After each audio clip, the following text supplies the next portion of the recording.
ဒီကောင်မိတ်ဆွေကိုဆက်လက်ပြီးတော့နော် benefit of project management အဲ့တော့ project management လုပ်ကြရဖြစ်ဘလို့ကြိုးကျေးဇူးတွေဒါရမယ်ဆိုတာမျိုးဒါမိတ်ဆွေတို့ဆက်ပြီးလေးလာမှာဖြစ်ပါတယ်နော်အဲ့တော့ရေဝဆိုလို့ရှိရင်ဟိုက management by objective ဒီ MBO ပေါ့နော် management by objective ဆိုတော့မှာဟို domain တွေများရှိမှခံခွက်ကြတယ်နော်အဲ့ဒါကဘလို့ပုံစံမျိုးတဲ့ဆိုလို့ရှိရင်ဥမာဟို business လုပ်ငန်း level မှာဆိုလို့ရှိရင်ဒါ business objective ရှိရပေါ့နော်အဲ့လုပ်ငန်းတစ်ခုရဲ့ objective ဒီလုပ်ငန်းကြီးကတစ်ပတ်လုံးပါအယောင်ဘယ်လောက်ရကြည့်တယ်အဲ့လုပ်ငန်းကြီးကဘယ်ပြီးတော့ဒီကွက်မှာဝေစု market share ဘယ်လောက်ရကြည့်စသဖြင့်ဟို business objective ရှိတယ်အဲ့ business objective တွေကိုဗာထပ်ပြီးတော့မှသူသက်ဆိုင်ရာ department က function objective တွေထပ်ပြီးခွဲတယ်ဥပမာ marketing ဆိုလို့ရှိရင် marketing objective တွေထပ်ထားတယ်ဥပမာ sales objective တွေရှိတယ် finance objective တွေရှိတယ်ထပ်ပြီးတော့မှဒါ operation objective တွေရှိရပေါ့နော်operation ရဲ့သက်ဆိုင်ရာ department objective တွေရဲ့သူထပ်ပြီးထားတယ်ဒါပေမဲ့ objective တွေအောက်ပေါ်မှာထပ်ပြီးတော့သက်ဆိုင်ရာလူတွေရဲ့ KPI တွေကိုထပ်ပြီးတော့မှထားမှာဖြစ်ပါတယ်ပေါ့နော်သက်ဆိုင်ရာ department တွေရဲ့အောက်ပေါ်ဆိုရှင်သက်ပိုင်းကဟိုလူတွေရဲ့ KPI နဲ့တိုင်းတာဒါမျိုးကကြတော့ဘယ်လိုခေါ်လဲဆိုရှင် management by objective ဆိုရောမှာခေါ်ပါဖြစ်ပါတယ်ပေါ့နော်အဲ့တော့ department objective တွေဒီပြည့်မီရရှိမှာအစိုးမှာဒီ business objective တွေရရှိမယ်ဆိုပြီးတော့ပါအဲ့လိုလူတွေကစီမံထိုင်ခွင့်ကြရပေါ့နော်အဲ့တော့ဒါ Peter Drucker ရဲ့ဒါ management by objective ဆိုပြီးတော့ပါခေါ်ရပေါ့နော်အဲ့တော့ခုနောက်ပိုင်းမှာကျတော့ဟိုဘယ်လိုပုံစံမျိုးဖြစ်တာလဲဆိုရှင် management by project ဆိုပြီးတော့ပါဟို MBP ဆိုပြီးတော့ပါသူရဲ့သုံးလုံးလာပေါ့အဲ့တော့ဟုတ်ပြီဟိုလုပ်ငန်းတွေထဲမှာကျတော့ဒီ department အတိုင်းမှာ department တစ်ခုချင်းစီရဲ့ objective ထားပြီးအုပ်ချုပ်တာတော့ကောင်းတယ်အဲ့ဒါပေမဲ့ဟိုတစ်ခါတည်းချင်းမရှိဘူးအထရီးမရှိတော့ဒါကြကြည့်ဘစ်လိုရဲ့တိမောင်လောကမှာဒီဟာဒီတို့ဒီတူဒီလုပ်တေတုံးနေရအခုတော့အေးရှိစီပဲတိတ်ပြော pressure မများဘူးရှုပ်တဲ့ pressure ရှိရသူရှိပါတယ်ဒါပေမဲ့ဟိုအေးစီတုံးနေတဲ့သူတွေရှိကောင်းရှိတာလေအဲ့တော့ project base နဲ့ထားပြီးလို့ရှိရင်ခုနပြောရဲတမထားရဲ့ work scope ပေါ့လို့ထားရဲ့ဟိုအလုပ်ကိုတမထားရဲ့တစ်ချိန်မှာတမထားရဲ့ budget နဲ့အမီပြီးအောင်လို့ရမှာဖြစ်တော့ကြောင့်ဟိုသူကပွင့်နေပြောမှဆိုရင်ပူပြောမှ pressure များတယ်အလုပ်ပူပြီးတယ်ဘာလို့ဆိုတော့တမထအချိန်ရတော့ deadline ညအတိကျဘူးလို့မှဖြစ်တော့ pressure ပူပြီးတော့များတယ်ရုံငိုင်းအတွက်ပါကောင်းလဲဆိုရောပူပြီးတော့အလုပ်တွေထိမိတယ်ပူပြီးတော့ကုန်များသေးတွေတတသေးတယ်ပူပြီးတော့မှဒီ project မှာလုပ်တဲ့သူတွေသူတို့အရေးတို့ရဲ့အရေးချင်းနေတာပူပြီးတော့မှလူတက်လာမှာဖြစ်ပါတယ်ပေါ့နော်အဲ့တော့ဒါနာ project တစ်ခုထားခြင်းနဲ့ကြီးတွေအတိကဟိုရေကနဲ့ပူပြီးတော့သူရဲ့ project management တော့ကဟိုအကျိုးကျေးဇူးတွေဖြစ်ပါတယ်နော်အဲ့တော့ project management ကလုပ်တဲ့ရှိဘယ်လိုကျေးဇူးတွေရမယ်ဆိုလို့ရှိရင် teamwork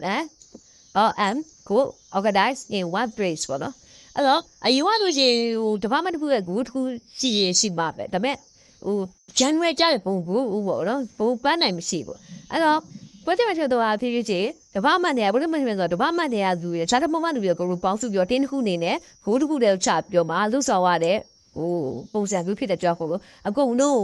ဟိုလုတ်တင်နဲ့ဟိုးတွေကိုတစ်ခုတခါလေစုလိုက်တဲ့ပုံစံမျိုးကိုဖြစ်သွားပါပေါ့နော်အဲ့တော့ဥမာဆိုလို့ရှိရင်ခုန product new product development လုပ်တယ်ပေါ့နော်အဲ့တော့ပစ္စည်းတစ်ခုကိုသိထုတ်ပြီးလုပ်ရဆိုလို့ရှိရင်အဲ့တော့ဘာပါမယ်ဆိုရင် market research ဆိုရယ် marketing တင်ရလဲပါမယ်ခုနဆိုရင် research and development ဆိုရယ်ပစ္စည်းတွေကိုစမ်းတဲ့သူကလည်းဒါတော့ဘာမှလည်းပါမယ်ပြီးလို့ရှိရင် production တင်ရလဲ production တင်ရထုတ်ပြပါမယ်ဒါကကြောက်စီတင်ရလဲပါမယ်အဲ့တော့ဒီတို့တွေကိုလို့ရဘုံတမွန်ကြီးရဲ့ခိုးကကြောက်ပါဆိုတော့ new product development ပစ္စည်းတစ်ခုထုတ်ပြီးတော့ market ထဲကိုရောက်အောင်ထည့်ဖို့အဲ့တော့ပုံမှန်ဆိုရှင်သူသက်ဆိုင်တဲ့တဘာမှရပဲသူလုပ်လိုက်မယ်အဲ့တော့ဟိုကိုယ့်ရဲ့တဘာမှရပဲသူကိုလို့တော်များများတဘာမှနဲ့တိတ်ပြောမှာဟိုသူဂူးတစ်ခုတည်းကိုစုစည်းဖို့အရင်ခက်တယ်အဲ့တော့ project ဖို့လို့လည်းခါလာတော့ရှိသမျှဒီအလုပ်တစ်ခုကိုပဲ new product development အလုပ်တစ်ခုကိုပဲအကြတဘာမှနေကူတော့စုပြီးတော့မှဘုံတဘောတူညီချက်ဟိုတစ်ခုအနေနဲ့တွားပြီးတော့မှစုစည်းရရဲ့ပုံစံမျိုးကိုဖြစ်သွားရဆိုရဲအကျိုးကျေးဇူးကိုရရှိမှာဖြစ်ပါတယ်နော်အဲ့တော့နောက်တစ်ခုကကြပါဆို eliminate သူက confusion and increase efficiency ပေါ့နော်အဲ့တော့ confusion ဆိုတာကကြောက်ရရှိဝေဝါတာကို eliminate ဆိုတာဖယ်ထုတ်နိုင်တယ်ဖြိုထုတ်လိုက်နိုင်တယ်ပေါ့နော်အဲ့တော့ဒီခါကျရှိဓမ္မမတစ်ခုနဲ့တစ်ခုနဲ့လုပ်တဲ့ခါကျရှိတယောက်ဝေဝါရဲ့အမြင်မတူတာအမြင်ကြည်ရအဲ့အဖြစ်ပို့ပြီးတော့များတယ်အဲ့ဒီ project management လုပ်တဲ့ခါကျတော့ရှိပို့ပြီးတော့မှဒီလိုဟာမျိုးဝေဝါရဲ့ဖြစ်ပဲပို့ပြီးတော့ပုံတော့သဘောတူညီမှာလမ်းကြောင်းပို့ပြီးတော့မှခိုင်မှာရောက်တဲ့အကျိုးကျေးဇူးတွေပို့ပြီးတော့ရတယ်အဲ့တော့ decrease efficiency ဆိုတော့ပို့ပြီးတော့လုပ်ငန်းလေးအလုပ်တွေကိုထိမိမိနဲ့ပို့ပြီးတော့မှလုပ်နိုင်တဲ့အားကိုတွေ့ရမှာဖြစ်ပါတယ်နော်အဲ့ဒါကကြာ improve the effectiveness ဒီတင်းနေရောလုပ်ငန်းဒီဖွဲ့တဲ့အတင်းတွေကိုပထမအတူတစ်ပတ်တစ်ခုစီခြာထုတ်တာလည်းစားလို့ရှိရင်အဲ့လိုစုပြီးတော့ project base ထားပါဆိုရင်ငါတို့ကဟောဒီလုပ်ကိုတမထားတဲ့လုပ်ကိုတမထားတဲ့ချိန်မှာတမထားတဲ့ ကုန်ကြတွေဘာချက်နေမပြီးပြီးအောင်လုပ်မယ်ဆိုတော့တတိချာဖြစ်တဲ့တော့ကြောင့်ဒီကိုယ့်ရဲ့ဒီလုပ်ငန်းတင်းရနေပြီးတော့ပို့ပြီးထိချိမိမိလုပ်နိုင်တာကိုဒါတွေးရမှာဖြစ်ပါတော့အခုကကြတော့ alike communication အကုန်လုံးပေါင်းပြီးတော့မှ communication ဆက်သွယ်ဆောင်ရဲ့ညွှန်ကြားပူပေါင်းဆောင်ရွက်မှုတွေကပို့ပြီးတော့မှ alike ညီငယ်များနဲ့တကယ်ကိုထိချိမိမိနဲ့သူ့ရောပူရောဟာချက်ညီလုပ်ဆောင်ခိုင်းတဲ့အနေထားမျိုးကိုပူပြီးတော့မှရောက်တယ်ပူပြီးတော့ပြောဆိုတာတွေရတယ်ပူပြီးတော့မှalike ဖြစ်တယ်ပေါ့နော်တယောက်နဲ့တယောက်တက်တူပူပြီးတော့ကြာပြီးတော့မှပူပေါင်းဆောင်ရွက်တာကိုပူပြီးတော့မှအားပေးတာလေပူပြီးတိုးတက်လာတယ်ဆိုတော့အကျိုးကျေးဇူးတွေကိုရမှာဖြစ်ပါတယ်ပေါ့နော်ဒါတွေကဘာလဲဆိုလို့ရှိရင် project management ကိုသုံးတွေ့ခြင်းအပြင်ဖြစ်ထိရောက်တဲ့ပူပြီးတော့အကျိုးကျေးဇူးတွေဖြစ်ပါတယ်ပေါ့နော်အရင်ကဆိုလို့ရှိရင်ခုနmanagement မှာ audit ဆို audit တွေထိုင်အုပ်ချုပ်ပြီးမယ်အခုတော့ management မှာ project ဆို project ကိုတင်မှာ project တွေဘွဲတွေထားပြီးအပြင်ကုမ္ပဏီရဲ့လုပ်ငန်းရဲ့ခုနဆိုကုန်ကြသည်တွေတက်တာတယ်ချိန်ကုန်လက်တက်တာတယ်ငွေကုန်လက်တက်တာတယ်ပြီးတော့ခုလုပ်ငန်းမှာရှိတဲ့လူတွေရဲ့size scale capability တွေကိုပို့ပြီးတော့မှလည်းတိုးတက်လာမှာဖြစ်ပါတယ်ပေါ့နော်အဲ့တော့ objective ရဲ့ result objective အဲ့တော့ project တွေမှာဆိုရှင်ဘယ်လို objective တွေချလေးရှိတယ်အဲ့တော့ဘယ်လို result တွေ objective တွေချလေးရှိတယ်ပေါ့နော်အဲ့တော့ financial ဝေးကြီးရ increase sales and profit ပေါ့နော်အဲ့တော့ဒီ project တွေလုပ်ခြင်းအဖြစ်ဘာရလာတ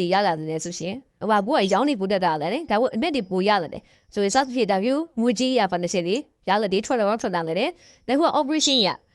operation ရလို့ရှိရင် project တွေလုပ်ခြင်းအဖြစ်ဘာတွေလုပ်တယ်ဆိုရှင် operation တွေခုလုပ်ငန်းလည်းပတ်တိုင်းဘူးရမြန်လာတယ်ကုန်ကြစီတွေနဲလာတယ်ဘူးပြီးတော့ official process ပေါ့နော်အလေတို့နေကိုအချိန်ကုန်တက်တာရယ်အလေတွေနေတွေကိုနဲသွားစေတယ်ဒါမျိုးတွေကို project တွေလုပ်ခြင်းအဖြစ် operation အတွက်ဘူးတော့ကောင်းစီလာဖြစ်ကြတယ်ဒါခွာကြ customer satisfaction ဆိုရရတယ်ရတယ်အဲ့တော့ customer satisfaction ရှိရတဲ့ customer relation ဟာဘူးပြီးကောင်းတယ်အားစားစိတ်ဆက်ပြီးဆိုလေproject တွေချို့ရည်လုပ်ပြီးအဖြစ် customer ပူပစီယာ web wine တော့ဘူးပြီးတော့ service ဘူးကောင်းပေးနိုင်အဲ့စဖြစ်တာမျိုးရေ customer စိတ်တည်နေမှုကိုဘူးပြီးတော့မှဘူးရနိုင်မှာဖြစ်ပါတယ်ပေါ့နော်အဲ့တော့ project တွေလုပ်ချင်အဖြစ်ဒီလိုဒုတိယစုတွေကိုထပ်ပြီးတော့မှကြားလေရှိပဲဆိုတာကိုမရှိဘူးဒါလည်းဝအောင်ပြချင်းဖြစ်ပါတယ်ပေါ့နော်အဲ့တော့နောက်ခက်ဘက်မှာလို့ရှိရင်မိစုဒီ strategy ဘိုင်းတဲ့ဒီ project management ဆို structure တွေပါရှိတဲ့ဆိုတာအုံးမိစုဆက်ပြီးတော့မှလေ့လာမှာဖြစ်ပါတယ်အားလုံးကျေးဇူးတင်ပါတယ်